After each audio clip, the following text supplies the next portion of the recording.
evening. Let's call this meeting to order at 7 o'clock and ask the city clerk to read the statement of compliance with the Open Public Meetings Act into the record. Here tonight, we're gonna change it up a little bit, and the deputy clerk's going to. Oh, right. Step into The that one of role. the few times I say it It's okay. We're off to a good start. This meeting is being held in compliance with the Open Public Meetings Act, with meeting notice provided to the Hunterdon County Democrat, the Trenton Times, members on the listserv, department heads, and the city engineer. The meeting agenda provides for action items known at the time of publication and is subject to change. This meeting is being streamed live and recorded using the Zoom meeting platform. Have a roll call, please. Councilwoman Kaminsky. Here. Councilwoman Lambert. Here. Councilman Lyne. Here. Council President Stegman. Here. Mayor Miller. Here. All right, well, if everyone please rise for the pledge of allegiance and remain standing for a moment of silence to highlight and to honor Breast Cancer Awareness Month. Pledge allegiance to the flag of the United States of America and to the republic for which it stands, one nation, under God, indivisible, with liberty and justice for all.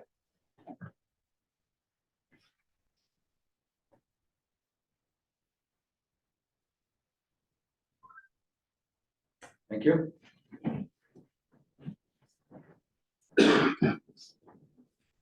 Nice to see you all out here. We're going to begin the meeting as we typically do with public participation.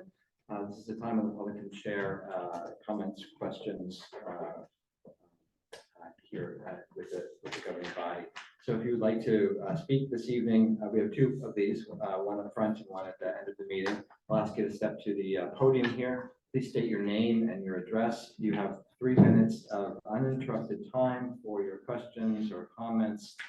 Lindsay will keep an eye on the time and we'll let you know when there's 30 seconds left.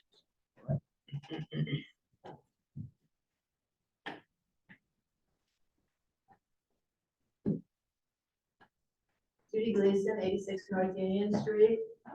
I just had a couple of things that are not on the agenda. One is I just wanted to have on the record and on the recording the October 17th public session when people can come and say or hear what happened, what they experienced, what they saw other people experience, what they think, where they think we need to do things, or whatever they want.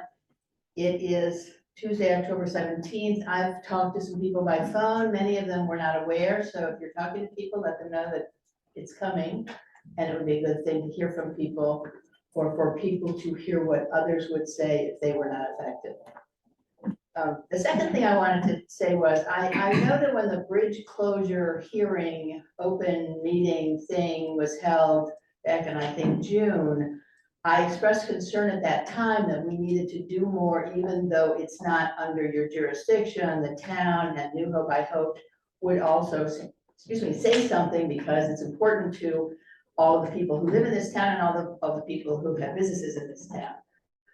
I don't know that anything happened further. I don't know, but I was thinking about it and realized that I didn't really suffer when I lived here and was working every day back in the early 2000s when the bridge was closed, because it was open on weekends. So when I was not working and if I needed to cross the river, I could, because, so it didn't even like register with me, oh gosh, the bridge is closed, because it didn't affect me. But I was not running a business. I was not interacting during the week where I had to do stuff. I worked in Trenton, so I just drove out in the morning, drove back at night. But I continue to be very concerned that this is very different. They told us it would be very different. It appears to be very different. And even if you don't have the jurisdiction, you have the power of the bully pulpit. You have abilities to have conversations. You can engage with them. You can try to do something. You can say, why can't we do what we did then? And so it was on the agenda. So here I am putting it on the agenda. So thank you.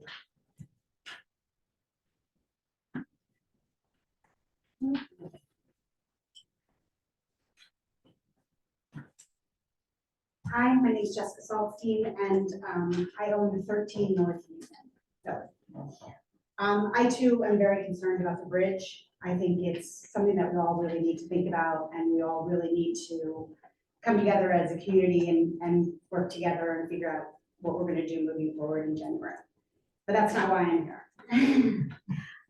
So I rent both sides of the building and I pay taxes to Lambertville. And as a taxpayer, I'm paying for the teachers to park in the lot across from my store. My customers have a very difficult time parking in the central business district. I received an email from another retail store on the day that you were voting for the teachers to park in the CBD. I was also told that the mayor spoke to the businesses and we were totally okay with his decision. Being directly across from the parking lot, I was not asked how I felt about the teachers parking there. Last week, I took it upon myself to see how many cars actually tried to park in the lot. On Wednesday, 9/27, 25 cars tried to park in that lot.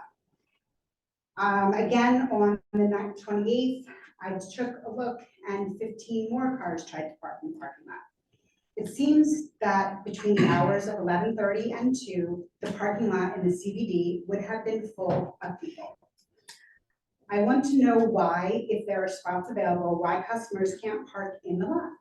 So a couple of times there were 4 or 5 spots available, but the sign clearly states that people will get ticketed. I was hoping that we could come up with some sort of compromise. I have nothing against the teachers at all. I was a teacher for 10 years. I just don't understand why they have to have the entire lot in the central business district. I'm pretty sure there's a lot of different alternatives. They already have a little parking pass on their visor. Why can't they park on Main Street in front of the church? Taking away the entire parking lot in the central business district is hurting my business on Union, and I'm sure other businesses in the Union are being hurt. Also, one time the teachers were not there. The signs clearly stated that other people couldn't park there. And the parking meter guy was told to ticket anyone in that lot, and the teachers weren't even on duty that day. So that's it. That's all I have to say.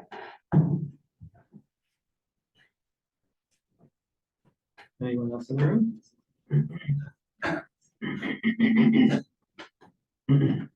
My name is Patrick Bader, 19th North Union, 56 South Union. I'm Director of Operations for Peace Buy. We purchased 19th North Union with the knowledge that the parking lot's a public parking lot in front of us. It's one of the reasons why it was appealing to us. We put a lot of money into it.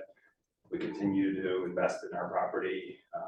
When we opened the building, I was offered from the owner, your decision, you want to stay open 7 days a week or not? I decided to. So we employ people 7 days a week, 362 days. We close 3 days a year. If between the bridge closing and the parking lot being taken away from us, I don't see that happening this year. I think the city should come up with a marketing plan to say we're open for business. We come up with a committee that can work on the parking situation, the marketing, the bridge, have business owners involved in it. This is not fair to the business community. I know you guys are in a tight spot and you did what you thought you had to do, but it's going to affect all of us. Some of us barely got through COVID. We weren't here at the time, but our other locations didn't. So that's all I have to say.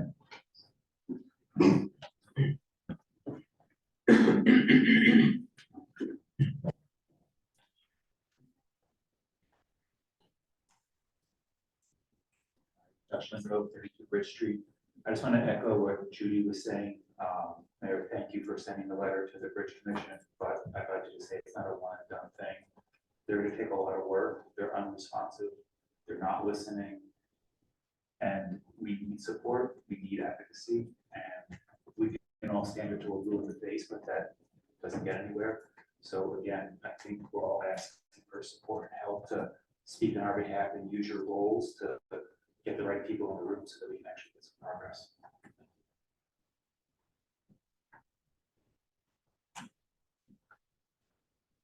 Anyone else in the room? Anyone online? All the people are online? 8 people online. Thank you. Have a motion to close the public comment period. So moved. Second, please. Second. Excuse me. All those in favor, please say aye. Aye. Aye. Thank you. Just a couple thoughts here. Thank you, Judy, for highlighting that announcement, which I was going to speak up to a little bit later on, and I will, about the meeting. It's on the agenda as an announcement on Tuesday, October 17th. I appreciate you highlighting that. Just a couple of thoughts about the Bridge Commission. So some of you know that the City Council did in fact write to the Bridge Commission, and I did receive a response from the Bridge Commission. I have had conversations with Commissioner Kamiathi, and I've had a couple of follow-up conversations with people at the Bridge Commission. There was an email that was sent out this week, and I responded with a copy of the RFP that was released by the Bridge Commission in regards to the shuttle. So that's available to read. But basically, you know, I think when we were going into this, or when this started, they were just planning on doing one shuttle. The RFP calls for 2 shuttles. One will be ADA accessible, the second one would be smaller to be able to cross the bridge. And we'll keep later hours on Friday and Saturday nights from I think 11 to 1 a.m. You can verify all of that on the Bridge Commission website that the RFP is posted. So I do feel as though you know, our advocacy and your work reaching out to the Bridge Commission has yielded some results there. Additionally, there was some requests for the City Council or for myself to weigh in with the Bridge Commission to ask the Bridge Commission to fund a marketing campaign for Lambertville and New Hope, saying that we are open. I wrote back and said I didn't think that was I think that was not something that the Bridge Commission was going to do, likely to do, and given that it was a government agency, it seemed like it would possibly set a precedence. So that was, I'm sorry. Yeah, no, Kat, I'd like to add when you're saying. Sure. So we did have some conversations. I did reach out, and the bridge will be open, as we said, one way for traffic going west for the entire time, according to my understanding. The pedestrian walkway will be closed from January through whenever they finish that, sometime probably in April. So I think that's basically what I have to say about the Bridge Commission and the bridge closure. Did you want to add something to that? Yeah, I find the Bridge Commission's response to be inadequate, and I think we have to continue to advocate. I have asked the Bridge Commission for a face-to-face meeting for us with the business community, because they should be able to help us with a marketing campaign, and they should be able to help us with accelerating the shuttle and doing some things that are really pretty simple for them to do a marketing campaign and a QR code. And I think some of it are kind of getting involved in pushing them. And in my experience, sometimes the one government agency gets to like nudge another government agency, and you kind of keep going back and forth, and it's a negotiation. So, I mean, I know that the bridge would like it not to be a negotiation, but I think we're going to get into a negotiation posture at some point. And we just have to keep advocating. We could invite the bridge to a council meeting. You know, the bridge has held their stakeholder meetings, which are great, but you know, we have different forums here, and people need to be, you know, informed.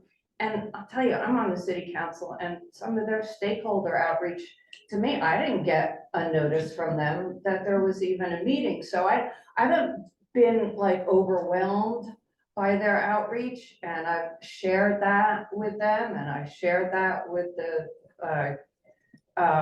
Commissioner Kamiathi. I've shared that with the Deputy Executive Director. I've shared that with the Community Development Director. I've shared that with Assemblyman Borelli. I've shared that with some people, and you know, people are starting to pick up the phone. So I would like to, you know, kind of keep going with that, because I remember 2004, and it, you know, it's a tough time. We have people who go across the bridge and try to go to McCaffrey's to shop, you know, that have no other way, walking back and forth. And those were folks that we advocated for before. I think we need to advocate for it again. There's no harm in stepping back up to the plate with them. I think it's fair game, and I think it's, you know, our job. Other comments from the council on that? I don't disagree with an effort to push back to get the Bridge Commission to help do funding for some kind of campaign. They have a pretty good active constituency that they send information out all the time to. And I just think if we could work with them to get some kind of agreement when they start sending out their press releases, that it goes a little bit more into Lambertville is open for business. So I think that we have to keep nudging them and pushing back. And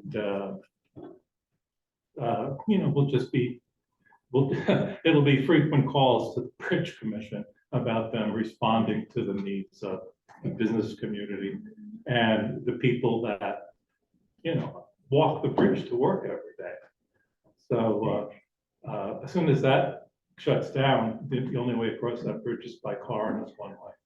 So that's, I agree with the hardship that's facing us.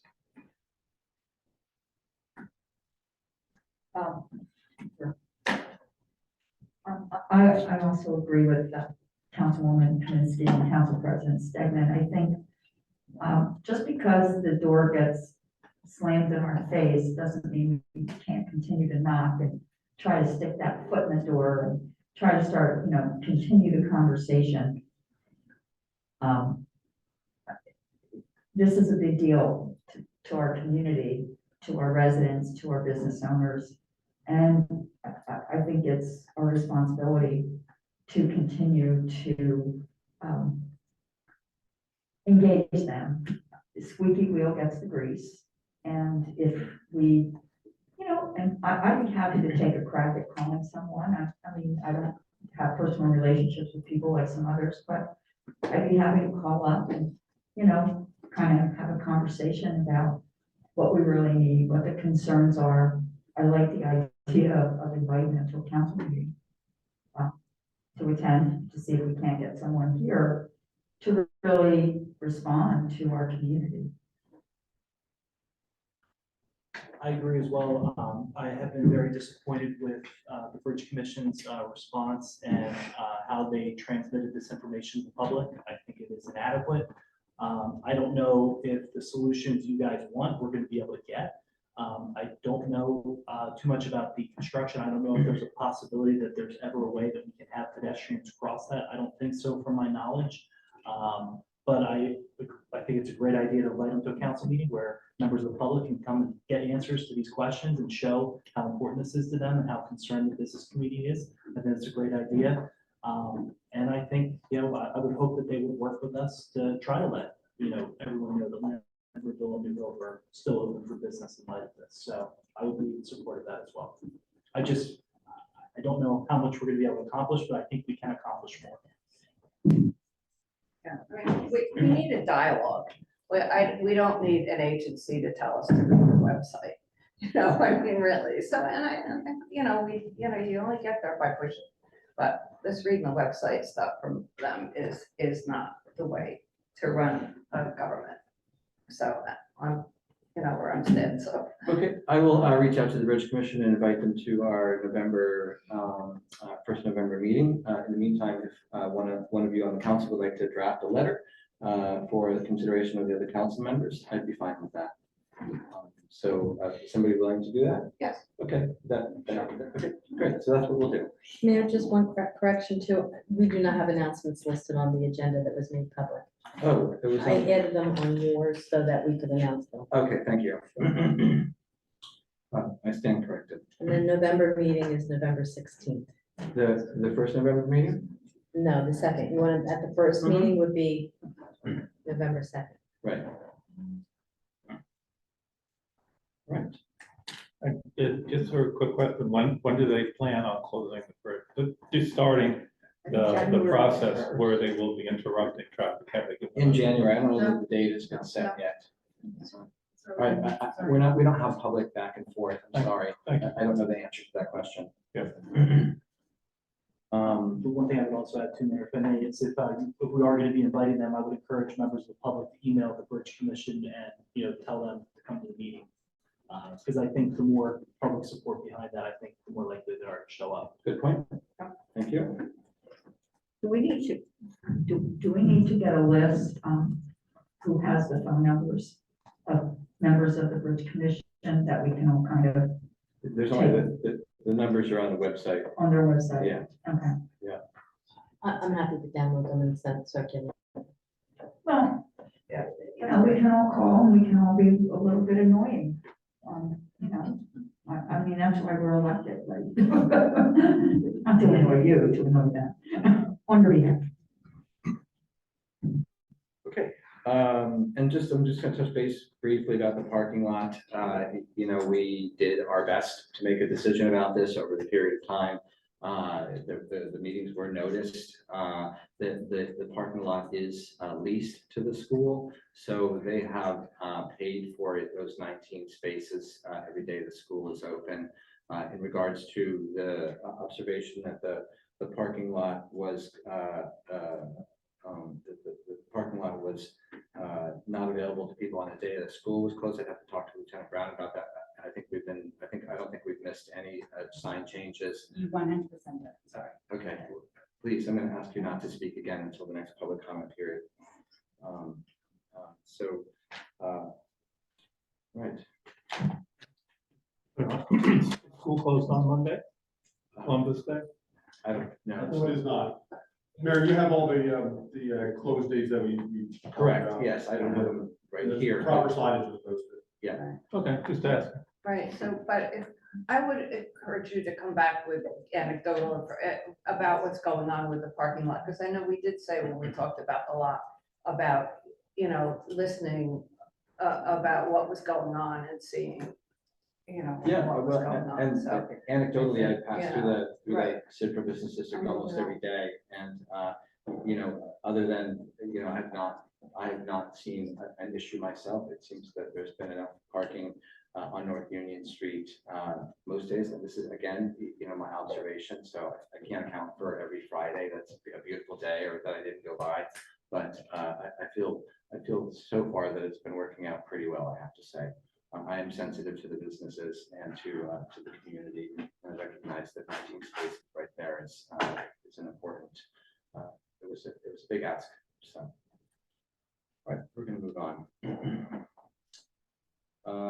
Resolutions tonight. Our first resolution is number 146-2023. It's a resolution to authorize the use of public right-of-way by JCP&L for the installation of certain overhead and ground level facilities along the easterly side of Clinton Street. So this is allowing JCP&L to add a new pole at the corner of Clinton and Delavan Street. I first learned of this back in January.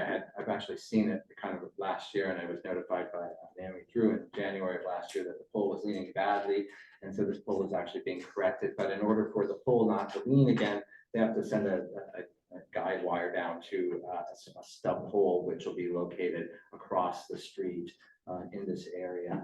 So we do need to offer them an easement for that. Any questions from the council on this? Okay, hearing none, I would ask for a motion, please. Second. Okay, all in favor, please say aye. Aye. Aye, motion carries. The next is resolution 146-2023. It's a resolution, City of Lambertville, County of Hunterdon, New Jersey, authorizing a professional services agreement with T&M Associates for LSRP, that's licensed soil. Oh, gosh. Thank you. I knew it 3 minutes ago. What is it, licensed soil? Remediation professional. Oh, okay. Services for the Cavallo Park Green Acres project. Okay. So I'm just gonna ask Bill to kind of talk a little bit about this. This is an issue that's gone back to, I think, 2016, and Bill's been working on it off and on really over the last year and a half, and this is the final bit to kind of close out what we need to do. Karen, can you pass the mic? Thank you. So the city is eligible and has been awarded $300,000 in Green Acres funds for improvements to Cavallo Park. In order to access those funds, LSRP basically has to certify that all the remediation remediation there is complete. And we have to file a deed with the county with some deed restrictions about the use of the park and what's been done there. The deed is complete. Waiting for a signed copy from the Attorney General's office. I've been waiting for that for 8 months now. The remediation is a different story. Initially, I think there's a few different folks at Green Acres who have been working on this off and on. And I thought this was going to be over the finish line probably last spring, but it wasn't. I thought getting the deed would be the final piece that was needed in order to get the funds released to the city. But a new representative from Green Acres came in and clarified that this remedial action outcome has to be filed, which is what the LSRP is being hired for. So all the remediation work has been completed. But the final piece is that the soil that was brought in was never certified. And basically what this authorizes TNM, and the reason TNM is being used is because they were used back in the initial phases of this project back in 2016. They're registered on the state website as the LSRP for this property, so they're the ones who have to close it out. They're going to do the soil testing at the site to make sure that the fill was clean and they can certify that it's clean, and that'll close out the remediation aspect of the project. And then, once that's filed, once we have the deed back from the county, then we'll be able to receive the funds. But we've worked with Green Acres. They put some deadlines in that's kind of necessary to move forward with this now. TNM said that, upon approval, they'll be able to start the work within a week or two, and it's just going to be 1 day of soil testing. We'll have the results in 3 days. We'll know what we have to do at that point to, close out the process. So this is the first step. This will give them the information they need, and then we'll probably have another step with TNM, what they'll have to do to start the final remediation and close it out. So that's where we stand, but the end goal is to get those funds that have been awarded to the city and use them for improvements to the park. So. Thank you, Bill. Quick question. Yes. When you say funds, how much are we looking at getting grants or whatever we have been held up? $300,000. I didn't hear that at the beginning. Thank you. It's a significant grant funding opportunity, so we want to take these steps in order to make that available. Thanks, and thanks for all your work on that.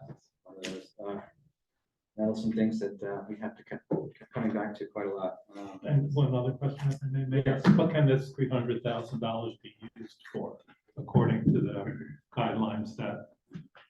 It's improvements to the park. So unfortunately, it doesn't go to these efforts. We can't use it for those kind of things, but it would go to improvements to be made down that park. Specifically for Campbell Park. Excuse me, but I believe the improvements have already been done. They were done in 2016. We did the remediation first, and then all that new equipment that you see down there from 2016, that's what this funded. It funded the pavilion. There was like a little berm for them to have movies and things of that such. So the work's already been done. This most likely will go to pay down debt, I would believe. Okay, we can find that out for sure, right? Oh, yeah. You mean debt? Because it sounds like neither one of you Correct. know, and I should have asked this question. Yeah. So if the project was already built. we It's already probably- done. We Yeah. probably bonded the money for it. Those improvements were, they were part of it. I don't know the exact cost of that, so I don't want to say how much of the 300,000, but it would, certainly at least some of it, if not all of it, would go to pay that down. So Reimburse ourselves. yes, Yeah. Thanks. Okay. So are there any other questions from the council on this 7-year-old matter? Let's wrap it up if we may. May I have a motion, please? So moved. And a Second. All in favor, please say aye. Aye. Aye. Good. Check this one off the box. Thank you. Just a couple of notes, correspondence, as you probably, most of you saw in today's Lambertville Matters Porch Fest, we had announced Porch Fest. We have had a request from Tim Kelly to close Coriel Street from North Union Street to George Street from 1 to 5 on Saturday, October 7th. This request just came in this past week, so we put it on tonight's agenda. Are there any concerns from the council about that? Lieutenant Brown and I have talked about it. I think this was done last year as well, without any issue. Everybody good with that? We do need a motion. Okay, all right, so may I have a motion, please, to, I'm sorry. Okay, so 5 o'clock mass on Saturday, I understand, I just want to bring this out. There's 5 o'clock mass on Saturday and a lot of people leave out the back way, they leave the parking lot. Right, yeah. And, if they want to head, that's our particular route out, is up Coriel. So there could be an impediment. It wouldn't be till 6 o'clock, but I'm just saying it could be an impediment, could be a traffic issue for people leaving church, or, that's all. I would just point out, I think those people are gonna be there anyway, and so it might be more safe to close the street because Okay. Porch Fest is gonna be, there are a lot of people there, I would assume. So it might be Okay. safer for the people. They're gonna be standing around, milling around anyway, so. Yeah, okay, point well taken. Lieutenant Brown, we did the same thing last year, is that correct, with Coriel Street, you remember? Yes, we did that. Okay. And it was fine, there didn't have any issues with the mass. Right, and then we would, if I'm Brandon, I would just push them out to York Street, and we go out York, either to Union or to Main. Okay. First thing, traffic from church. Thank you. Thanks. So may I have a motion to close Coriel Street from North Union to George Street from 1 to 5 on Saturday, October 7th, please? So, Second? Second. All in favor, please say aye. Aye. All right, and we have the Halloween parade, which is back this year. Bronwyn Bird very graciously offered to organize the Halloween parade. This will begin at Mary Sheridan Park. Well, the date, first of all, is October 29th. It'll begin at 3 p.m. Begins at Mary Sheridan Park. The parade will continue from the park to North Union Street, where it will make a right. We'll make a right on Perry Street. We'll cross over to Ely Park, where there will be donuts and cider and apples donated by, what's the place? Soulberry Orchards. Soulberry Orchards. So do we need a motion on this as well, or we good? Okay. Are there any questions about the parade? Glad to see it back. very happy. I'm Yeah. Very happy that they stepped up to do a very controversial. Yeah, absolutely. I'm looking forward to it. I'm trying to decide what my So costume's that gonna was gonna be. be my next question. What's your? I don't know. I can't say. I'll have to figure out who I am. It's gonna be a growth. Don't be a Grinch. No, me never. All right, so may I have a motion to allow the Halloween parade to go forward, please, as noted in the agenda? So moved. Second. All those in favor, please say aye. All right, Aye. All right. so before we move on, and we're on the topic of Halloween, Mm-hmm. what time did we say we were closing the streets on Halloween? Because lots of noise on Facebook. Okay, Okay, so it'd be a great idea to post on city's homepage Okay. and our Facebook page. That's all we can do, right? Is tell people. Yeah, we'll get it up tomorrow. And then if I see stuff and I know what the time actually is, I will respond. I will I reply. want to say 5:30, but I defer to the lieutenant. I think it's 5:30 to 6. So we're gonna close it down at around 5, we say 5 o'clock. By the Yeah. time we get everything closed down, it's, set the barricades for like. So 5:30. trick or treating would be like 5:30ish, We Six. usually say 6. from 6 to 8. 6 to 8. 6 to 8. Okay, that will be my official answer. Okay, if that's the official truth. Yeah. And we'll get that posted on the website, and we'll put a reminder, and it will be in Lambertville Matters as well. So make sure it's well publicized from here on out. So that's it on correspondence. Just want to review a few announcements. As you noted in Lambertville Matters, there's a lot going on this month, so I'm super excited to partake in all of these fun activities. First of all, though, we will have the post Hurricane Ida community session here on October 17th. And we will be reviewing the survey that was distributed and having a the public participate. It's gonna be a fairly loose event. We're just gonna allow people to kind of come and talk. We're mostly here to listen. Certainly we'll answer questions that are posed to us, but it's really about just kind of listening. Pet Parade, Saturday, October 21st. Registrations at Mary Sheridan Park, York Street between North Union and North Main will be closed beginning at 10:30 to 3 p.m. The rain date is October 28th. Do we need to do a motion to close the street there? No, because we already did that. We already did did that. that. What was the time start? It's 10:30 to 3. They're gonna start setting up at 10:30. That's when they'll close. It's the road. actually, it's 11. Is it 11 or? I think it's 11. I forget it. Okay. It's 24 hours. And then I've already noted that the Halloween parade will be on October 29th, starting at 3. We have a couple of items on the list for discussion tonight. We have a Wells Fargo Bank discussion, and we have a discussion about short-term rentals leading up to the introduction of an ordinance to regulate short-term rentals in the city. So the Wells Fargo Bank discussion, this is a result of a lot of hard work by the council president and Michael Drulis, generated a pro forma with several different scenarios for considering possibilities in which the city may be involved with the property of the Wells Fargo. As everyone knows, that bank is for sale. We've expressed concern here on the dais about the potential loss of parking. Just a reminder to everybody, there is a lease for parking. The city does have a lease for those spaces at the lot. We've had it since, I think, 1992. We are allowed to collect all the revenue from the meters and obviously enforce violations and there in the lot. So it's been a nice arrangement for the city. Once the bank has gone on the market, we've expressed some concern about the possible loss of parking at that lot in that very central location. So the council president has worked with Michael to kind of prepare a few different scenarios by which the city might, things for us to consider, really to kind of take a deep dive into what it would, ways in which we could potentially look at that property from a city point of view. Council President, do you want to sort of take it from here for a few minutes? Sure, I'll be glad to. Thank you. Sorry.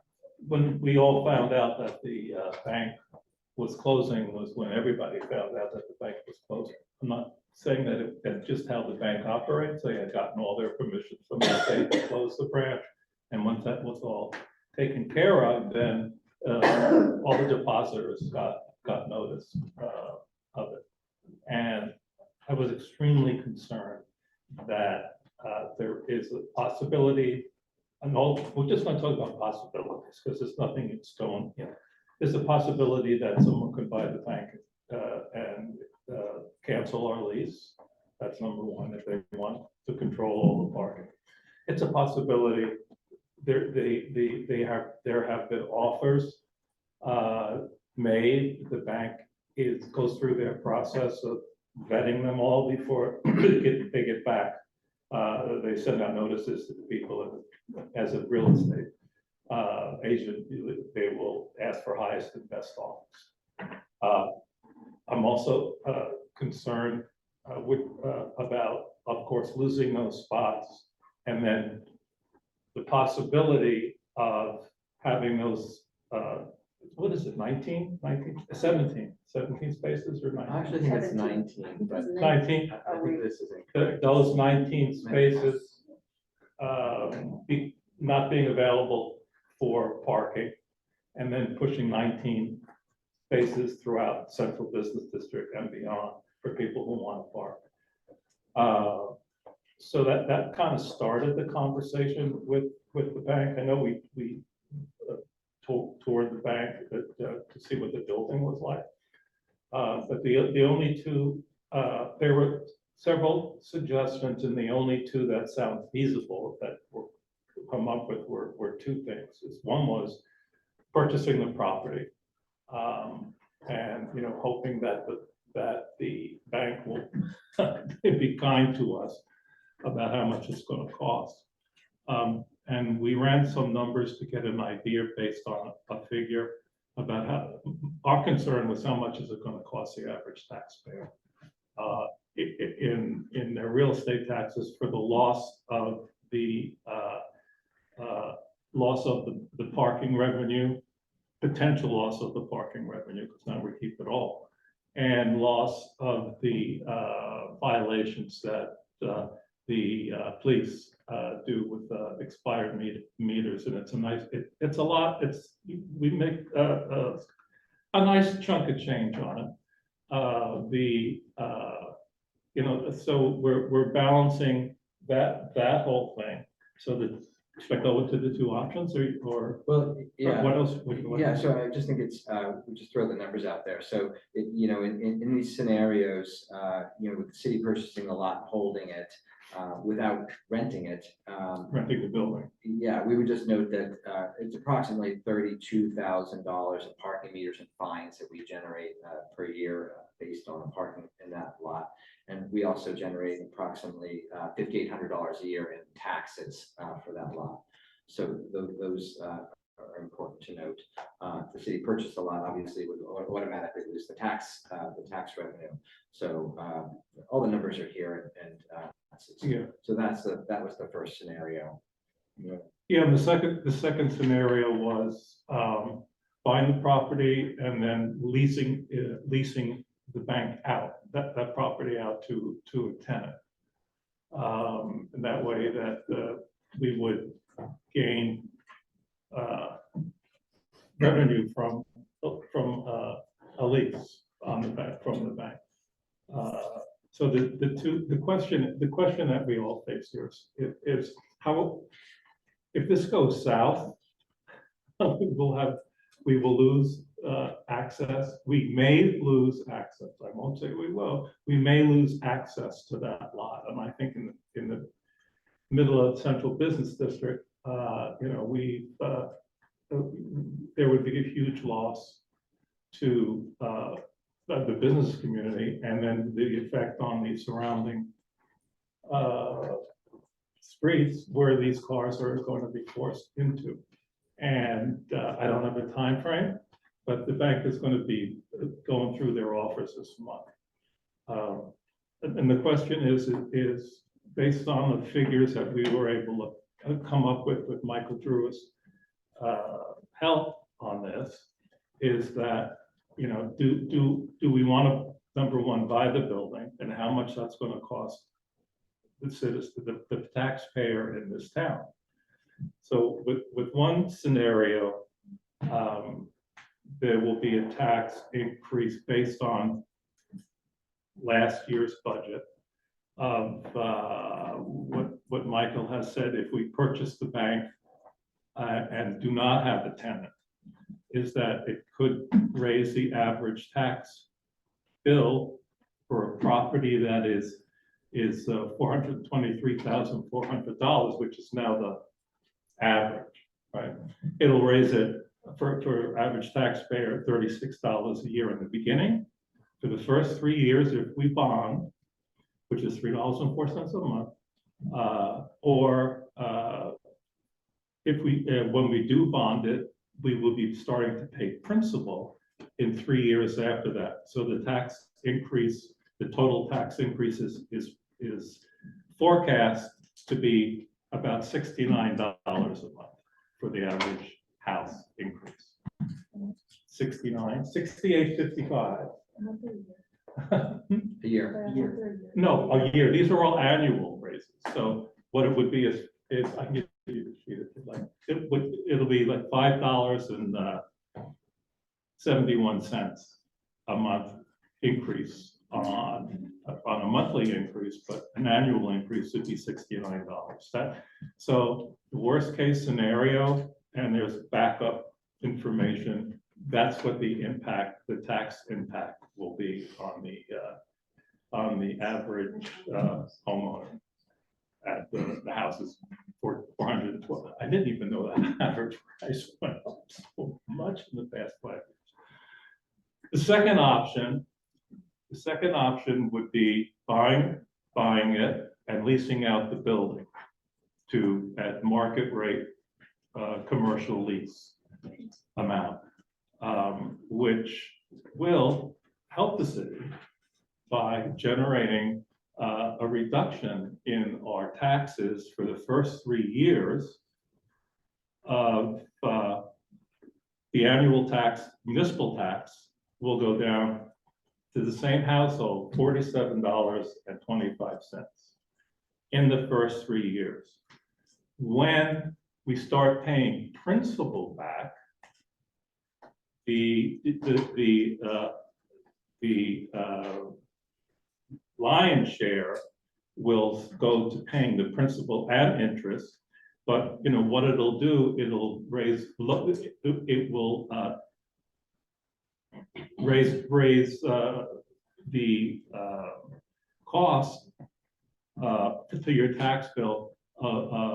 It'll decrease it $21 a month, or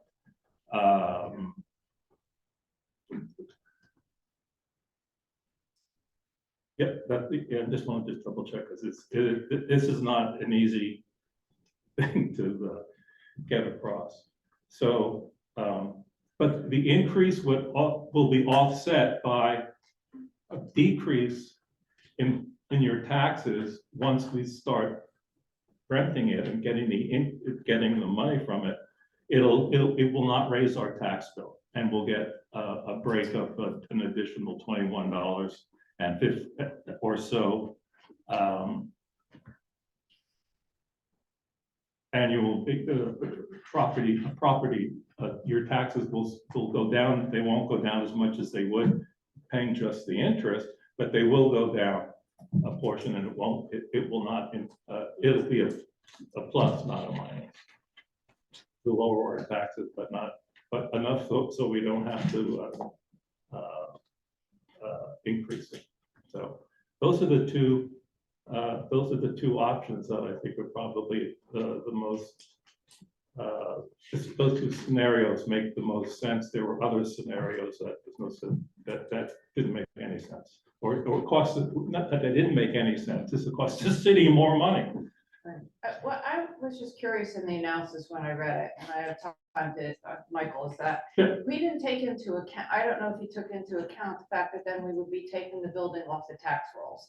So, or is he taking that into It is account? in here. But then did you also take into account the maintenance costs, the employee management costs, and the insurance and all that? Yeah. Because when I was skimming through, I Right. didn't see a line item for it in the cost to the Right. city, because There- it's only estimates right now.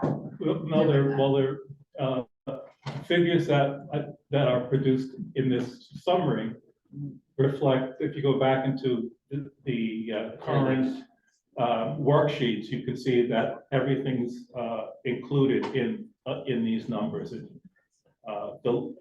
the lease would include the lessors.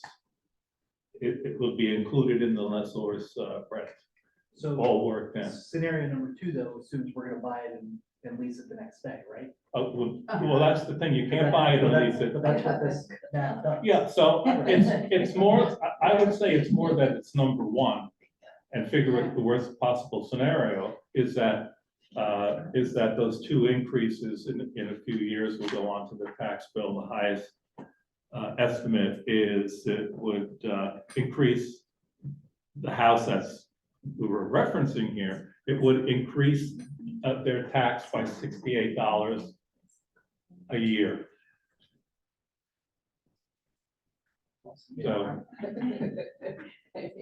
So I mean, that's, you know, that's kind of, I think those are, or we just do nothing and we just see if someone wants to buy it and they buy it, and then they, you know, will be advocates on the lot, obviously, to still use the lot. But that's kind of what we're facing now. And when I prepare this, it's like, you know, where do you want the city to be in 5 years, 4 years, 3 years? As far as the challenge that we're feeling now for parking. And is this something that the taxpayer would agree to paying extra? So as someone who just recently bought a very old house, let me tell you, to maintain it, I mean, we don't know the condition of this property, even if we viewed it, and I'd be very concerned about the maintenance costs of this building, because we're already having issues maintaining our own buildings, and it's expensive. No doubt. And, you know, I think it's good that we're able to look at this and analyze it, and I completely agree with you. I am concerned about the loss of potential parking. I know when we have festivals, Shad Fest, you know, we use that area, and it's a great resource to have. But we don't have a lot of money right now, financially, and when we look at the maintenance costs of an older property like that, I would be very concerned. And, you know, that doesn't even address the other issues that when we bought the Gloucester property, there were a lot of people, including myself, that, you know, thought that we should have done a referendum, and, you know, this is purchasing property without a referendum, which I don't know if that's a good idea in my mind. Yeah, I'm all for buying property with a referendum, and I just couldn't see moving ahead with it without doing a referendum. I'm concerned about the parking. It's a beautiful building, you know, you want the exterior to stay as it is, you want somebody to put it to good use. I'm sure there's a lot of interest in it, but I think it's a pretty weighty proposition for a town that has a lot of buildings. And we're trying to sell some of what we have up at Clausen Farm.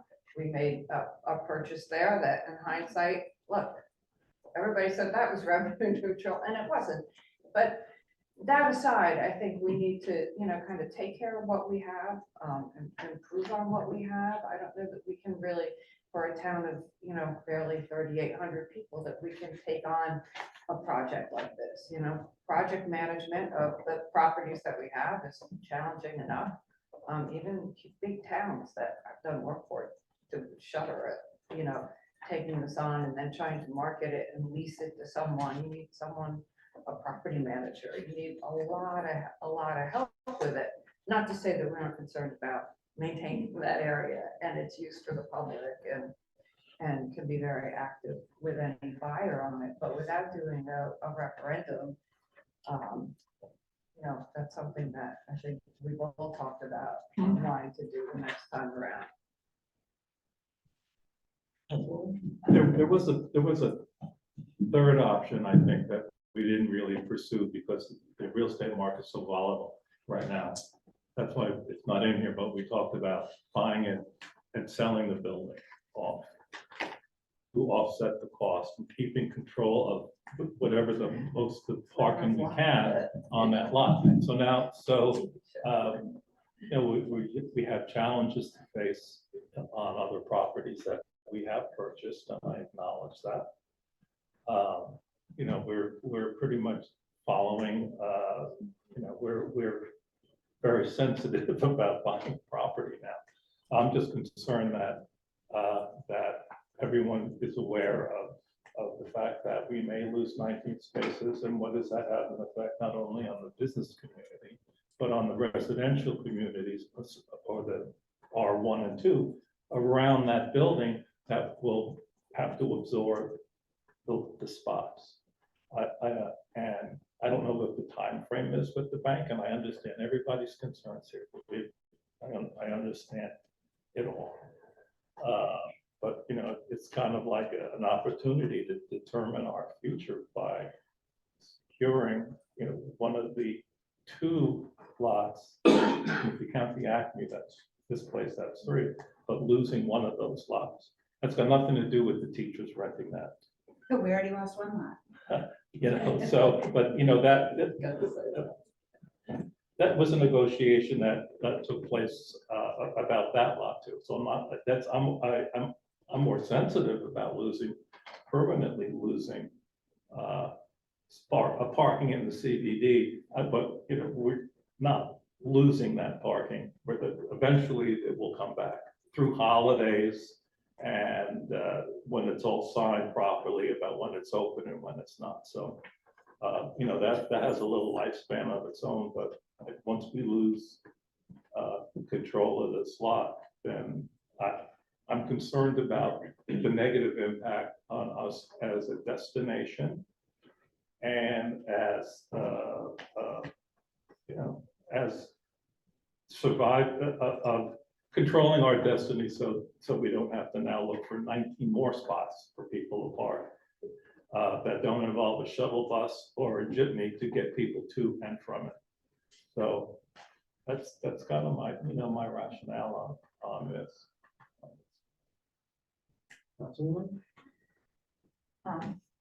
Council President, first of all, I'd like to thank you for all the work that you've done on this.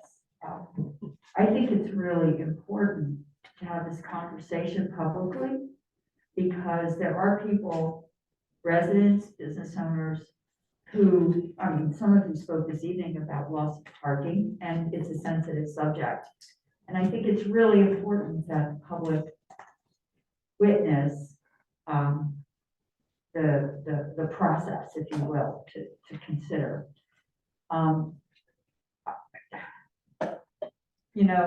Councilman Lyden brought up a really salient point in that this would be the second property purchase without a referendum.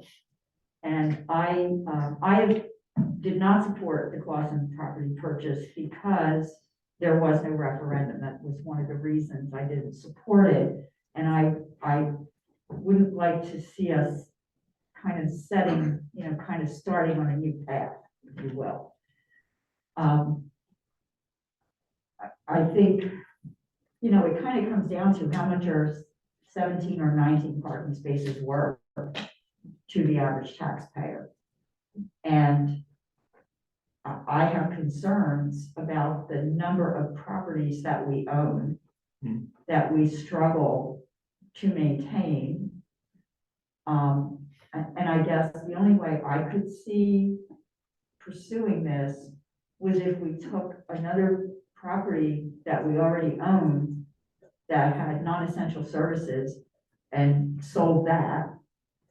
I don't, sold that to kind of offset the cost. I just, when I think about things like stormwater projects, they're so vital to the community, they're going to cost money. I'd rather see us ask the taxpayers for those types of expenditures than something for parking spaces. We don't know that we're going to lose them. I would think that whoever buys that building, it's not going to be of much value to them if they don't leverage the parking situation in the sense of not consuming it, not eliminating it, but we could maybe work out an arrangement with the potential buyer to lease the spaces back, share the revenue. I don't know, there's different things we could do. Good. So, yeah, sorry. No, that's why that's why we on council go through. And the bottom line is how much is it going to cost the average taxpayer and what that'll do to affect our tax rate in general. So the discussion's been the discussion, and I met with the mayor this week, and I said it's very important that we're having a discussion. And I said I don't know how people are going to vote, but people are going to know. Now we have a pretty good handle. And I would say that to the councilwoman's concern is every building that we own has a parking lot. The library has a parking lot for public parking. City Hall has a parking lot that public parking and staff parking. There are reserved spots behind that building. So if we decide to sell another asset, we're just kind of like, just slowly bailing a sinking rowboat, because if we sell those other buildings, then we lose the parking behind those, whether it's City Hall or whether it's the Lilly Mansion or what else has parking. So those two specifically are probably the most valuable buildings that we own. And it doesn't make, to me, it doesn't make sense for selling a building and losing 15 spots or 10 spots and then buying a building and gaining vibe. It's just, the math doesn't work in my head. So, you know, it's just a reality that's coming, and I think it's really important to hear from the mayor and other council people who I've spoken to, everybody privately about this. If we were finally got a number we could play with on it. So, you know, and I don't know how, Bill, I have a question for you. If we wanted to put a question, if these are non-binding resolutions that we put out to vote on, right? Is there time, if we decided to move forward and let the public speak before we do anything? Is it too close to put something on a ballot to see where the temperature is? For November, absolutely. It's too soon. The elections. Yeah. We would have to Yeah. have a special election. It's an ordinance. It's all done by ordinance. The ordinance to do the referendum would have had to have been adopted prior to, I July. think, the day after Labor Day.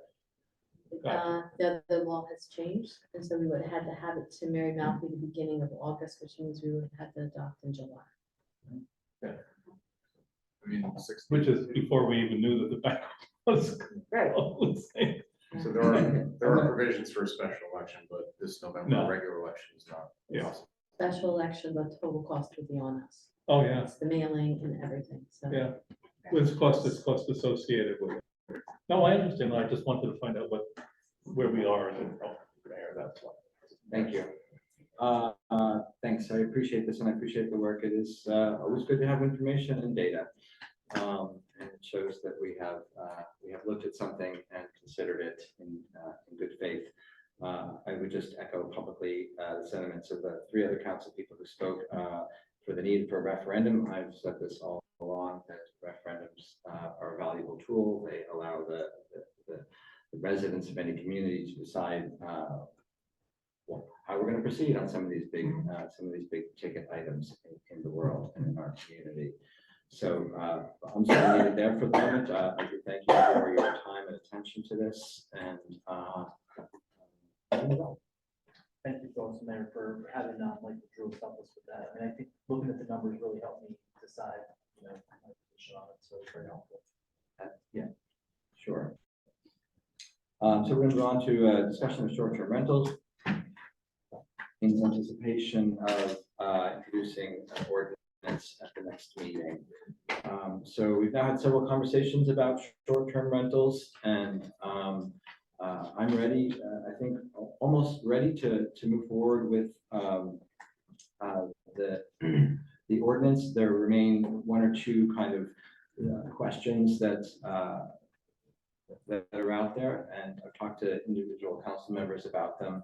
And I'd like to sort of see if we can move this conversation closer to a close and a shared viewpoint. That said, I will be introducing the ordinance in the next meeting. So we did have a lot of conversation about this last time. I think for me, we talked about the importance of an ordinance for a lot of different reasons: for health and safety, for management of properties, for the added value for visitors who come to the city for weekends and visit and to shop and to eat in our restaurants. So I think we fleshed this out pretty well on a number of levels. I think that there's general consensus to the idea that since we already have allowed short-term rentals, that we would continue to allow them in some form, and that the existing short-term rentals that are in good standing with the city would be grandfathered into this ordinance. And then, the remaining question in my mind is not, and I think that we've got a variety of operational and licensing requirements that we will put into this ordinance. We've talked about many of them, and I feel like what I sent to the council was a good template of those conditions of the ordinance. So for me, really, the one remaining issue is if we move forward with an ordinance to continue to allow them and to grandfather the existing ones, what does that mean for any new short-term rentals? So a couple of questions, can we cap it at a number? We've talked to Bill about this. Is there some other kind of restriction that we would consider, such as any new short-term rentals would have to be owner occupied or primary residence? And was there an ability to kind of restrict ownership to a local entity or a single individual rather than a corporation? Any questions about any of that from the council? I'd like to hear what Bill can add to this conversation about what we can and can't do, or what are we opening ourselves up for if we decide to cap things, and what's the what's in our toolkit here, Bill, is what I want to ask you. I'll speak to the cap issue initially, and, I think the test for the council is going to be to come up with a rational basis for why it is, putting a cap in, if it decides to put a cap into the ordinance. I think that the test is, as we all know, arbitrary, capricious is the standard that local government legislation is measured by. So that's one thing that I don't think, as of a couple weeks ago, at least, the courts haven't really weighed in on with regard to short-term rentals is whether or not, a cap is permissible. I think, and, I think courts are clear on it, as long as the action taken is not arbitrary or capricious, the courts aren't going to weigh into policy considerations. If the city can demonstrate why it's doing that, I think it's something that can be included in the ordinance. An example would be, I don't think this council would do that. Everything I've seen is everything's been thorough. So, but just coming up with an arbitrary number is not something that I would recommend. But if there's a basis, if there's a reasonable number of units and we can substantiate that, then I see no issue. That's the council's prerogative. So that's kind of how I look at the cap issue. I think it is something that has to be substantiated, though. Well, so in terms of substantiating it, so, sort of choosing a number, what we need to consider is resources in terms of the city staff to handle the licensure, the police department to kind of enforce the noise ordinance, whatever, right? So, my idea with the cap is, we can only manage so many, right? And unfortunately, I don't know if picking a number, it is an arbitrary. I suppose strictly it might be considered that way, but in picking it and choosing a number, what we're saying is that we really only have the capacity to manage this number of short-term rentals. So, I don't know if anybody else has any other reasons why that would make sense in terms of a cap. And I don't know if that seems like a reasonable argument to me. Sure. I mean, I think, the expenditure of municipal resources is definitely a good reason to put that number in. I'd be curious to see, how we come to that. I think the city can. I don't think it's impossible. I'm just saying that, when it's time, when this ordinance is introduced and if it's moved to the second reading, at that hearing, that we're able to demonstrate, why that number is appropriate. So I think it's possible. I just think it's a matter of coming to the number. Yeah, I think you'd have to have some kind of formula or some type of, numbers thing. I mean, in terms of capacity. Yeah, I'm not sure what it is, but, you really have to have a justification rather that is provable rather than just say, well, we can't handle more than that, right? I mean, there's some, Well, there's something, What I would say I is, don't know what other cities have done in that regard, but if in setting a number. Well, there's a big Not an difference in expert. Lambertville, say, between setting 50, we've already got probably 35, right, and 100, right? I mean, 100 would Yeah. be really hard for us to manage. So it feels to me like we could probably come up with some reason, if this is what the council wants, if this is the way the council wants to move, that we could talk about this. And I'm not wedded to it. Yeah, I'm much more concerned about issues like the safety and the regulatory, like registering and registering as an owner, so then if somebody gets locked out, then there's, an inspection and whatever, and, well, of course, noise, but we have a noise ordinance, but, those things around it, making it, the owner is accountable and that, we can deal with them and, again, it's something we have to regulate, but we'd be regulating them, I mean, it's difficult to come up with a number. I'm sitting here trying to think how I come up with a number, and because I'm not even sure I can say for sure that there's 35. Like we're doing it based on kind of an inexact science. So we really would have to get something that. Well, that's probably 35 Right. registered, right? Well, But I don't remember the that's number, but- What you you said have, that, like, then the fellow was talking, there's a lot of different ways to measure, the fellow came here when we had the hearing. There's a lot of different ways to measure, short-term rent, like where they are and where they're advertised and.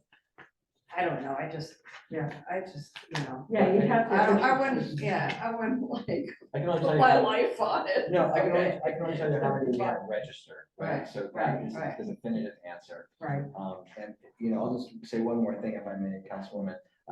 I'm completely open to the idea of restricting short-term rentals to owner occupied or primary residence, right?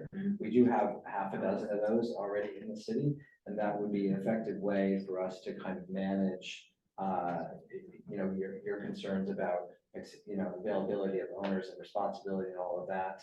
So that's another. Yeah, it is, but then you have an issue of, I just have an issue of fairness that we have to think through, because like the building next to me is not owner occupied and they're all apartments.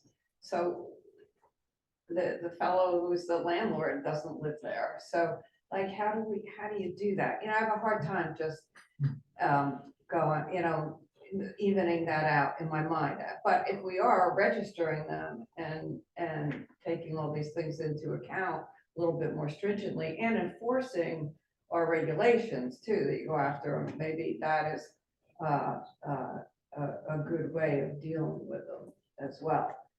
But we have to think about I'm open to thinking about the number thing, and the owner occupied, I don't know what you think, Bill, to terms of if there's anything legally on limiting to owner occupied or other places have issues with that or not, or it's just There's case law. there's case law that's all right.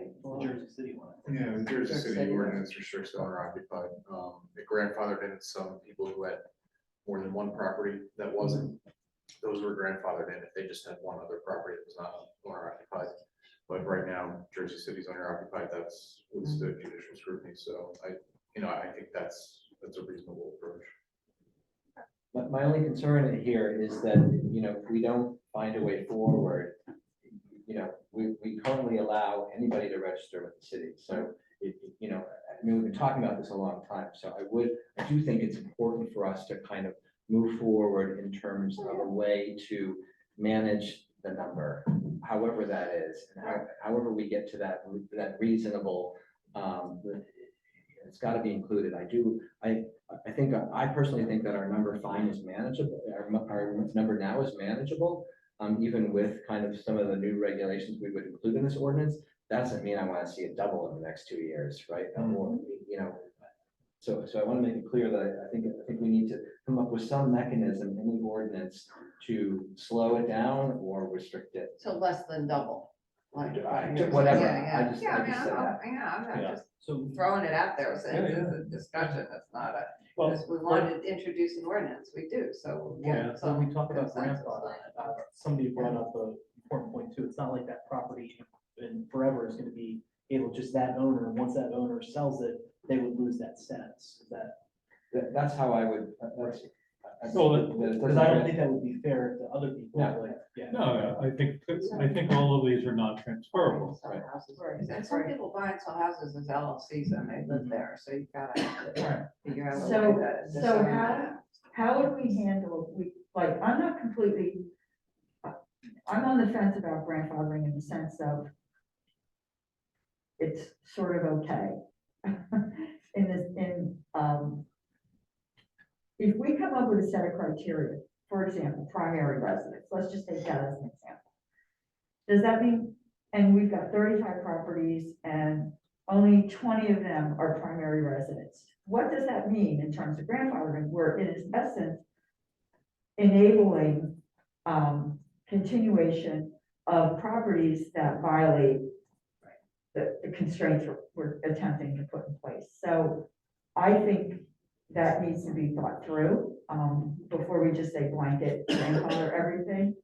I also, you know, I've said this to most of my fellow council members privately, you know, I think it's really, really important to our future as a community to encourage people to live here. Okay, and I know that property owners, they pay their taxes and they're not a drain on the schools, for example. They don't use as many of our services. However, it's important for to retain the character of the community that we all love. Trust you. I think it's really important to have people call this their home. And if they want to bring children here and send them to school, then those children will call this their home. And that's how we regenerate and thrive as a community. And I don't want to lose sight of that. You know, I just think we have to be really careful about how we let this happen, because the feedback I have gotten offline from residents is that they want neighbors. And even the property owners here that night talked about their neighbors. And that's good, because we want people to have neighbors, we want people to feel good about living in their community. So I don't know, can we do something, Bill, like restrict the number of properties within proximity to one another so that you don't have an entire block full of, you know, weekend guests, that kind of thing?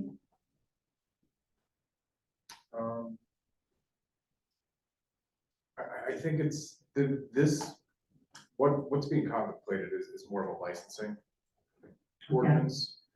What you're describing is more of something that I think would be more properly included in the land use. Oh, So okay. like a zoning restriction, Okay. kind of what we had with, and two separate businesses just using it as a recent example. You know, with the cannabis industry, with the city regulating that, there was, right, it was one ordinance, but it amended two different sections. There was the, you know, the tax and regulation part, and then there was the zoning component where it couldn't be, you know, closer than 500 feet, I believe, to the school or some other type of use. So I think it's two different things. I think it can be considered as part of the zoning ordinance amendment, but I think it's, you know, with the initial licensing, I'm not sure, to be honest. I think this is how, you know, municipalities in New Jersey have tackled it through regulation and licensing. I haven't seen it. There may be one, well, yeah, you can restrict the use to a zone, that's for sure. Okay. I mean, that's clear. The 500 feet or, you know, not having a certain number of proximity, I'm not sure about that. But if you wanted to keep them, for example, in a certain zone, that, you know, that's possible. That's a way that it can be regulated. That's a way that I think some shore towns have regulated it. They've only allowed these in certain areas. So, you know, the problem goes in that issue, from my understanding, goes back to the grandfathering, because I believe these types of short-term rentals are all over the Yeah, city. they are. So it would be difficult to kind of limit them to one area. Well, Okay. and then you're putting all the short-term rentals in one zone. Yeah. And what does that do So to there is a the lot of- neighborhood? So, okay, there was something else I was gonna say, All right, I'll just jump back in when I remember. I had a quick question for Bill about the grandfathering as well. Do you think the reason why a lot of these municipalities are allowing grandfathering is because that's gonna take out a whole category of people that would possibly challenge the ordinance, and they might have a better position to do that, or? I don't know.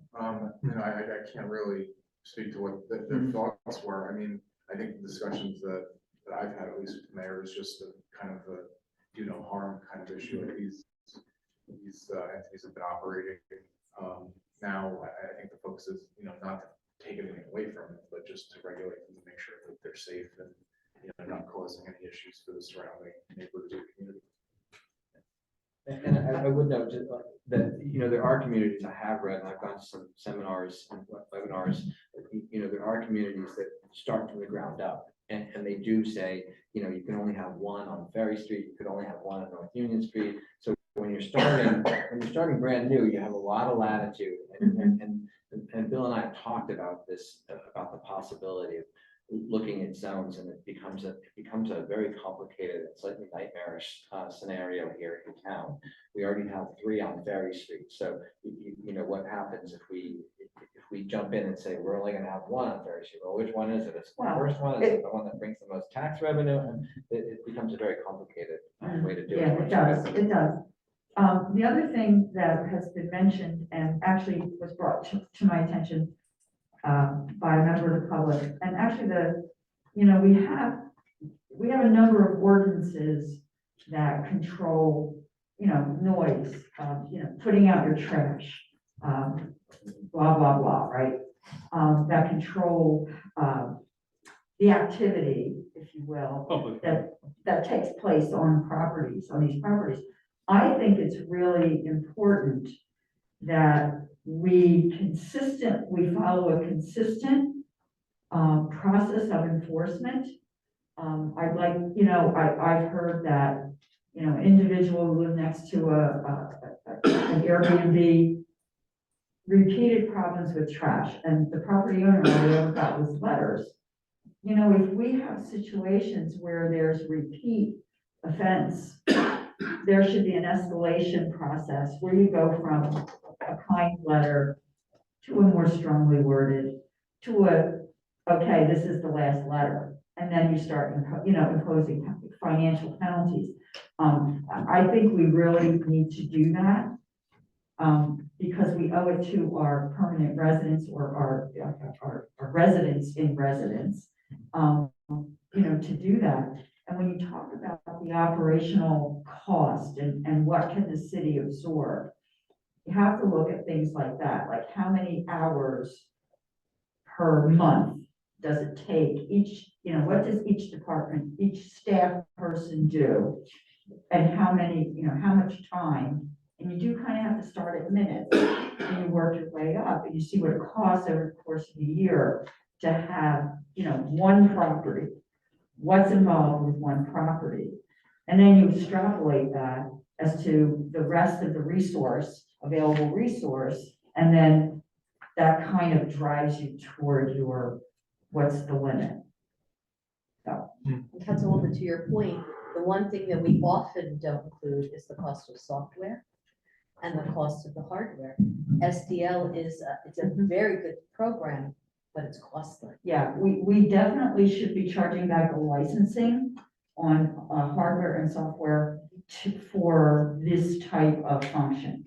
And that's pretty common across many industries. And that's why we pay service fees for automated payments or whatever. Yeah, that's exactly right. Well, and if I might add, I think we should come up with some kind of policy for how many violations. It will be in the ordinance. Yeah. Yeah. Yes, Yeah. 3 and you're out. There you go. So so the very first draft that Bill sent to me just today or a couple days ago, a lot of the components that I sent to you guys in the memos will be in the, I intend to take I would like the city to take a very strict approach to quality of life. So there's language in here about trash night. There's language in here about having, the owner's name and a contact for 24 hours a day. All of that stuff is going to be included. And fees, we need to make sure the appropriate fees in there that will cover not just, general expense of kind of doing all of this, but, you know, maybe there's an additional amount, or the fee is higher. Some of our fees, I would argue, are too low across the city. You know, just setting the appropriate fee here in terms of managing, I think is very important. So that's absolutely it. And for violations, I think we have,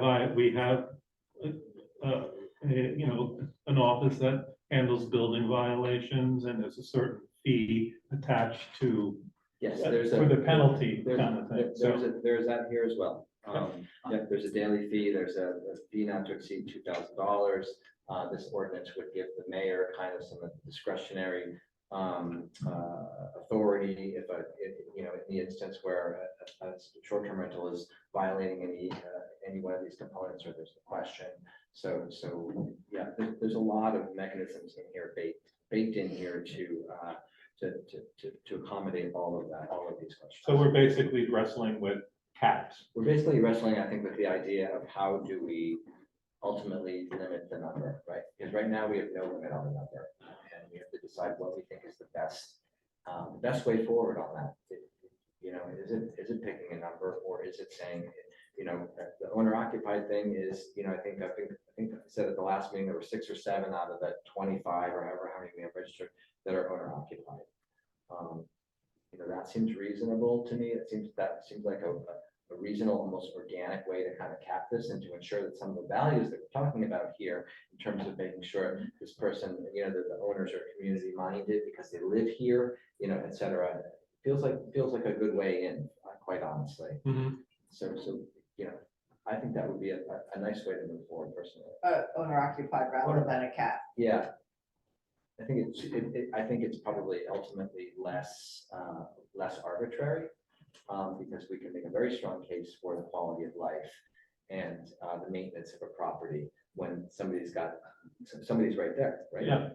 So you know the noise isn't going to be a problem because, you know, the guests are in your backyard, in your cottage, or upstairs, or the, you know, the adjoining twin, or whatever it is, right? So. One thing I mentioned at the public meeting we had, I think that we should, in order to encourage people to register, I think there should be a significant penalty if people are not registering. I don't know if that's possible, but maybe even, you know, a period of time that they're unable to do that, if we catch that. Well, that's worked Because I think the public safety thing is so important. I think that would. That's worked. I think some of that language is worked into what you sent me, Bill. Is that right? Yeah, the violations, it's basically any provision of the chapter, and the chapter includes you know, you have to make an application and receive a permit. So when you operate one without doing that, it's a violation. So I think the violations are. Yeah, it's $100. I mean, It's a minimum of 100, it's a maximum of 2,000, so I think that's fair. It gives the judge discretion to, you know, if somebody's blatantly, you know, they'll have all the facts, and if somebody's refusing to go through the application licensing process, then there's gonna be a penalty for that. Yeah, and you know, we can always revisit this, right? I mean, we can always revisit the classification. But I'm most concerned about getting everything else in place to make sure that people are safe and enjoy their time here, and that the existing people who have worked, I think, very hard, as I said at the meeting last time, I really had, given the number of Airbnb, given the number of short-term rentals in the city, I've had very few complaints, I think, relative to the total number. So you know, and I think we can handle it. I've reached out to people, I've written them, called them, and said, listen, shape up, right? But I can't say that if we don't have a mechanism to enforce the shape up part of that, right? Otherwise, this is the call from me, right? Account for that. I saw there were some posted online the other day, someone that actually got locked out, and it was not an owner occupied Airbnb. And so it's 9 o'clock at night, and they posted on there, does anyone know the owner of this? And I think that's a really good reason why we need to have this information where, you know, someone could call the police would be able to look that up, and they would be able to contact. Yeah, the police has the total the complete registry of contacts. It's what we do on commercial buildings. It's what we do on commercial buildings, right? Yes, in case of emergency, fire alarm, this is who you call. This is what we do. And my name, there are boxes on these buildings where keys are. Right, they're called box keys, so, yeah, so if the person's away or whatever, especially for the business, the mostly the business, but only farmers buildings, we have access to the keys to the building. Yeah. Is that something, Bill, that could be incorporated, or you think that, I mean, something we could talk about, right, for emergency access to a building? Yeah, I mean, I think that the ordinance, the draft one, requires the posting of the name of the person in a prominent place within the unit. Right. The names for, the person responsible if they have a property manager, if the owner has a property manager, the police department's phone number, maximum number of parking spaces that are available for use on site, trash and recycling pickup, and, the responsible party to be notified if there's a violation. One of the things we talked about last time, and I would like to see it included, is information about what to do in the event of an emergency, a flood, or that should definitely be posted. Is there also a minimum insurance requirement that they're required? There's 500,000. And the other thing I didn't see was the lead paint requirement, that needs to be in there as well. The sort of inspection. Certificate of insurance. Certificate of insurance, yeah. And if they're renting multiple places out, I mean, I don't know if 500,000 is enough. There's like 4 Airbnb units there, so. Well, it would be per, I would think, Okay. right? I mean, and Cindy, when a landlord registers, he or she has to register for each individual apartment or one property. One So property. here I would suggest that we register one property, one application, right? So we don't have 2 people who own 2 ones, just registering once, right? Each is a discrete, unique property that needs to be It's registered. property specific. Property specific. But I have one other question for you, Bill. Is there a difference between owner occupied and primary residence? So, I could go away for 2 months a year and it's my primary residence, and I could put it up on short-term rental. That's slightly different than somebody who, is there a legal distinction there? Both of those terms are separately defined. Okay. So owner occupied is the owner of the property who resides in the short-term rental, or in the principal residential unit with which the short-term rental property is associated on the same lot. And then principal residence would be where one of the property owners spends the majority of their not working time. So it's kind of they both separately defined, but kind of one's a subset of the other. Okay. So if we're moving forward toward that route, it's probably good to include them both, right? Yeah, I think one goes, they go together. there, yeah. I think that's the way owner occupied is defined, it's defined to include that also. Well, Yeah, what if you go to Florida for 6 months and then you Airbnb your place and you're not there? Is that under, that's that? Yeah, we could have a residency requirement. So I mean, principal residence, it's where at least one of the owners spends the majority of their time, which is most clearly the center of their domestic life, and which is identified in their driver's license or state ID card as their legal address. So you could, in theory, yes. What does the state of New Jersey, because I know New York, when New you live in Jersey New York, allows dual, they allow dual residence. they do. Yeah, New Jersey does. Okay. No, but you can also be, look, I don't know how you quite get around if somebody goes away for 3 months. They live here, but they're traveling, they go away for 3 months and they Airbnb their place. I mean, No, I that's don't fine. know but- that we can get that granular. Or what we want to avoid is people who are Just buy it. who are and gone 9 it's months a over. year, Yeah. right? Just summer here or whatever, right? Yeah, I think there's enough safeguards in place for people, even if they go away for, they're snowbirds. Right. If they go away for 3 or 4 months. I think there's enough safeguards in this draft. If there's not, then I'm happy to add them in, but I think there's enough safeguards, with regard to property management and the owner or whoever the owner designates as being the primary contact. I think that information is spelled out in a way that I think keeps the safeguards in place. So you still have the health and safety aspect. You don't Absolutely. there and saying, oh, How did, this is homeowners associations. They have their own rules about renting as an HOA. I would assume they would supersede the cities, right, Bill? I mean, if an HOA is going to restrict them, they're not going to be allowed. If they allow them, then we would as well. Yeah, that's part of it. So short-term rentals are permitted in dwelling units located in condo, homeowner, or co-op association. I don't know if there's any co-ops. I just included that in there in some case, but where their bylaws, master deed, or governing documents permit short-term rentals by the property owner, so. If the condo association or homeowner association allows it, they're, it's a permitted type of property that can be used as a short-term. And they would be regulated by, for safety concerns, fire safety. No, concerns. No, they absolutely. would, no, they should be. Yeah. No, All you're I'm just saying saying is- they're allowed. Yeah, so that's saying if the condo association doesn't allow it, it doesn't matter because they're not allowed to do it. But if the condo association allows it, then they've got to follow. Or meet all their Oh, requirements. all right, so they have to register with us. Yeah. Gotcha.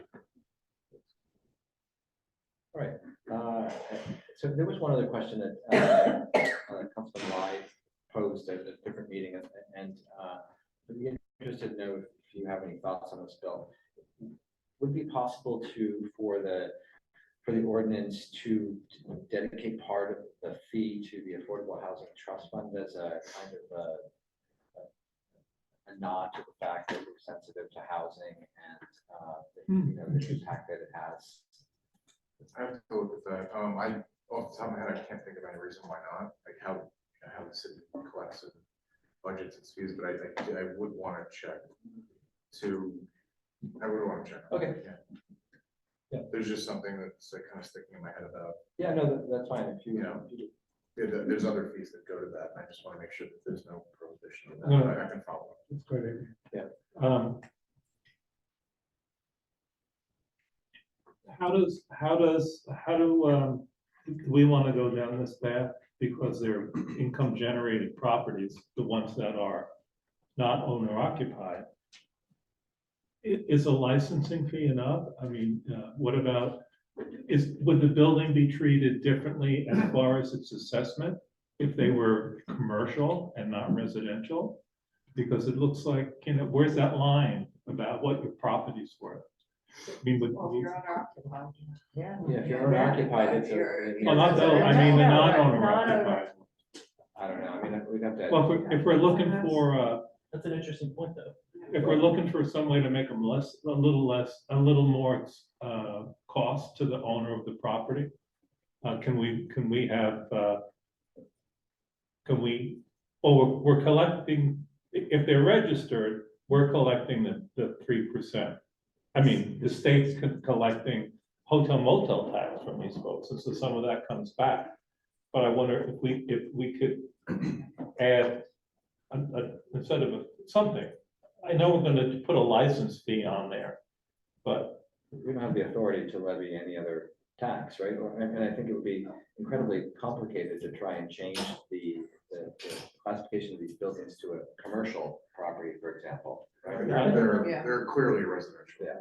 Yeah. Even if they're used for this purpose, they're grandfathered in for the non-owner occupied. So, I think it's a losing argument, to try to say that they're commercial rather than. well, I'm just talking residential. about. Yeah, I think I understand. I might have stated the wrong category, but once we figure out how much it's gonna cost to register, to administer this, then I guess we would adjust the annual fee to have this. It's the same thing, really?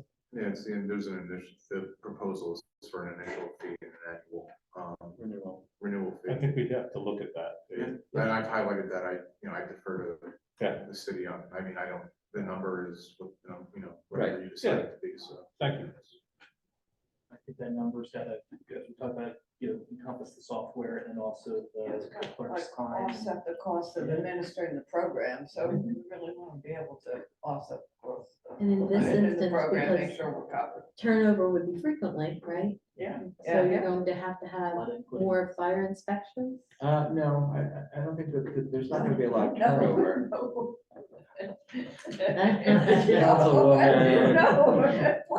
Well, you're saying like something like in between tenants, they have to get No.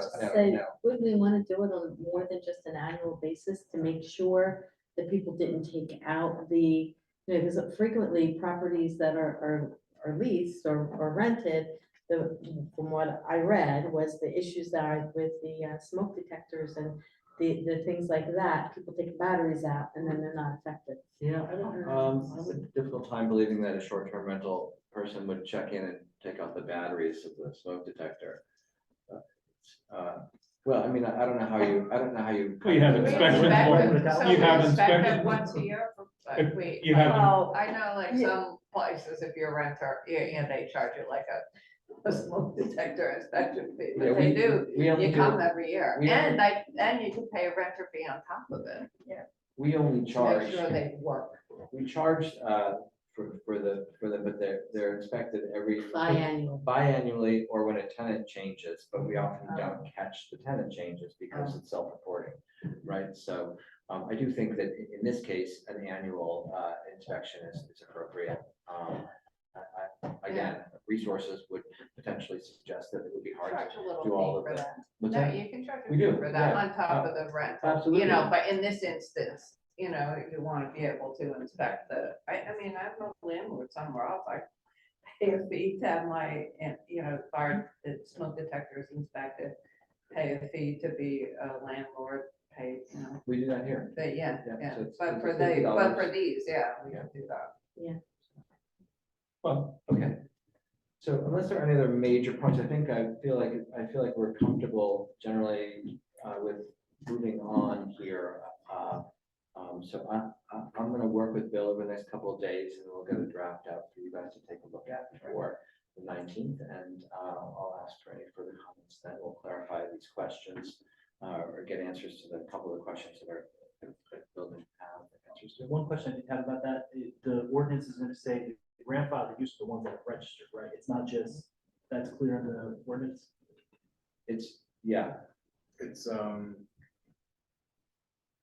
yeah, I can make it a little bit more, the way it reads right now, if at the time of adoption of this section. I wouldn't want someone to argue that the use, they used it, they just hadn't registered, so they get that. well, this is where we have Bill to write letters Yeah, for. so I think we should just make that very clear, because Well, I will just say that again, everybody that we found, we have sent more registered letters to. We've had a couple of people register since, and I've had a conversation with at least one who was surprised. But you know, Well, that'll be- Surprised that they had to register. yeah, so Well, they'll be- so I think, Bill, right, as long as we're making a really solid effort here to reach out to everybody that we can find, which I think is pretty generous of us. I mean, I think it's incumbent upon these businesses really to see what the local ordinances are required. So I think we're doing a good job here by reaching out and sending registered letters and knocking on doors or whatever we need to do to make sure that people know that this is coming, this is happening. We've talked about it a lot. And I'm not gonna lose a minute's sleep for somebody who chose not to answer the letter or register. and my point was only, I don't want those people to have the extra benefit with the grandfather, because they didn't register, so. Right. No, Bill and I will work it so that, you know, we have the spreadsheet, we have who's registered, the time of adoption, or I don't know whether it's at the adoption or at the end of the stop period, or, you know, I don't know if the city council wants to see a list of everybody that's registered, you know, before the second reading, happy to provide that. And Yeah, that's, you know, I think the outreach is important. I'll just say, just to, you know, there's other municipalities I've seen that have, for example, rent control ordinances that have been in place for 35 years, and there's still people who claim to not have known about the requirements or how much they could raise rent. So, Right. all the outreach is good. There's going to be some that just Absolutely. slip through the cracks. Just be aware of that. Okay. With appropriate penalties for not Absolutely. Yeah. registering. All right, at this point, I am going to open the meeting up to public participation again. So this is our second comment period. Are you welcome to step up to the mic, state your name, your address? You have 3 minutes of uninterrupted time to make comments or ask questions.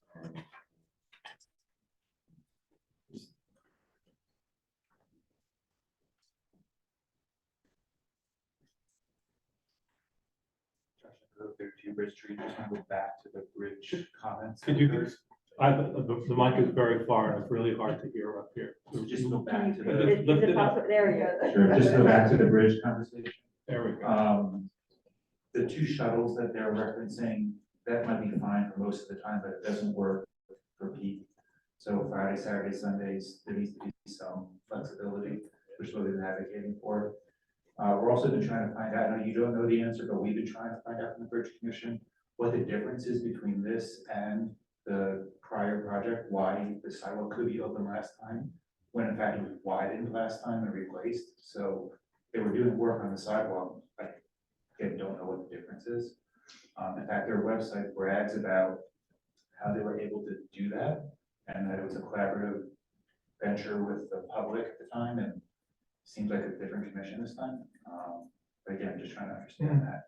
And then I would urge all of you and the mayors of both Lemberville and New Hope to work together, because I've said this before, we're two different towns, but we're one system. And when we talk about shuttles, they're gonna need a place to park and load on both sides. We really need to work together with them, and I think if all of us and all of them can work together and put pressure, again, it's gonna get a better response, and at least we'll be kind of holistic when we think about all these things.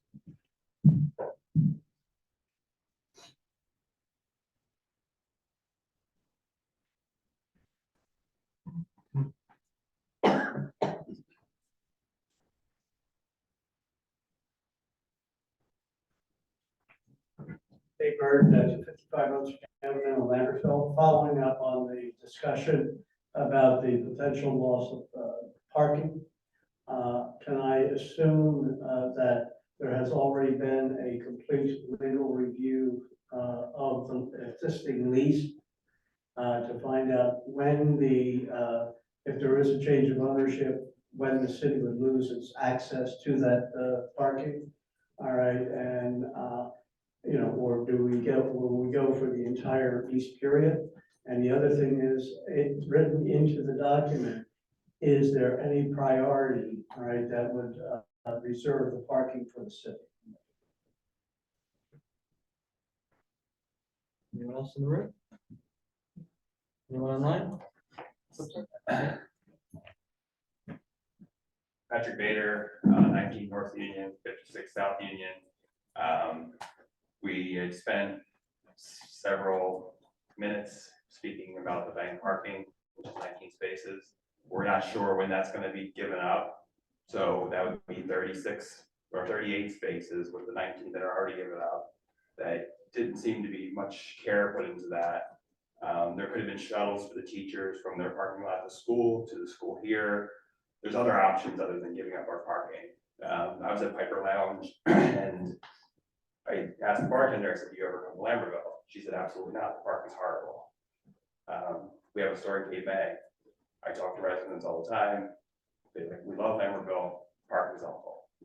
So now you're gonna put that on top of that, the bridge closing, the walkway closing. That's how everyone comes over to Lambertville. And if they drive here, where are they gonna park? They're gonna park on residential streets. They're not gonna have parking. And then when they do park in the lot, they get a ticket. That's a really nice welcome to Lambertville. They've been coming here for years. They park in a lot that they think they can park in, then they get a ticket. So are they gonna come back? We don't know that. And we don't know what's gonna happen with this lot and the parking situation. So I think there should be more thoughts to this.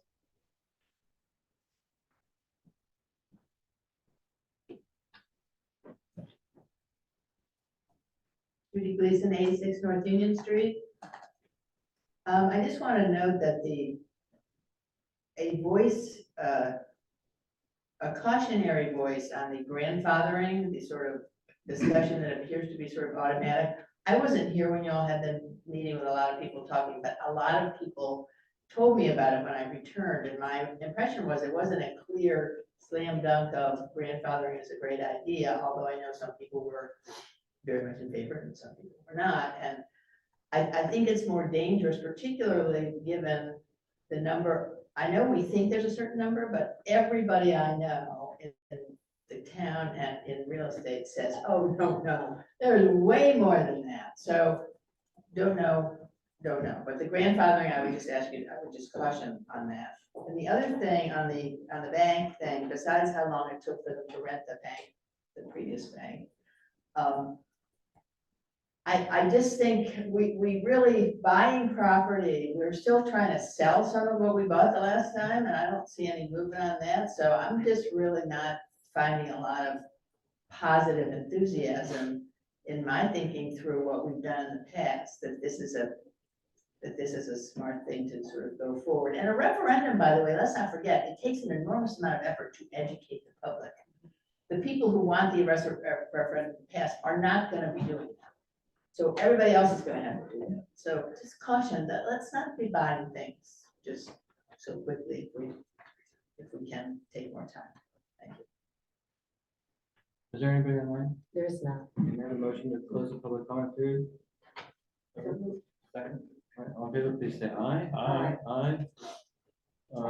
Okay, well, in terms of the past project on the sidewalk, certainly, we can ask when if we get the bridge commission here. I don't know the answer to that. I think I've talked to a couple of people who were here when that project was done. It was my understanding just generally that the sidewalk was being completely replaced, and that was just the way it had to go. They had to close it. Dave, I believe, Bill might correct me here if I'm wrong, but the lease, I think, dates back to about 1992.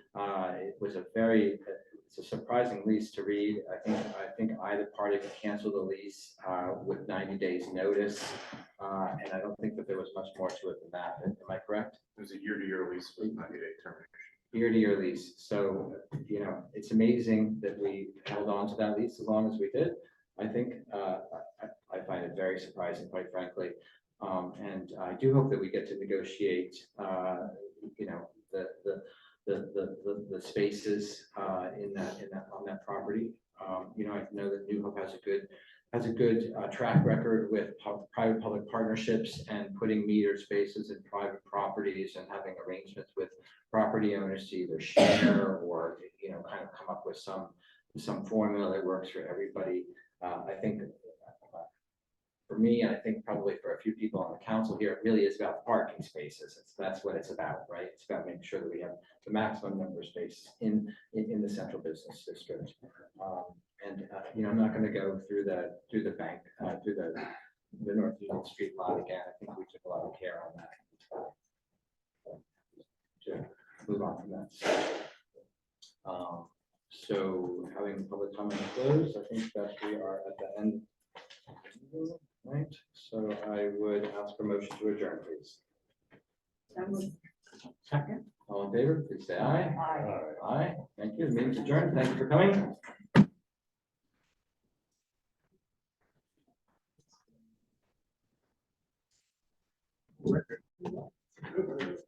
Tend to not.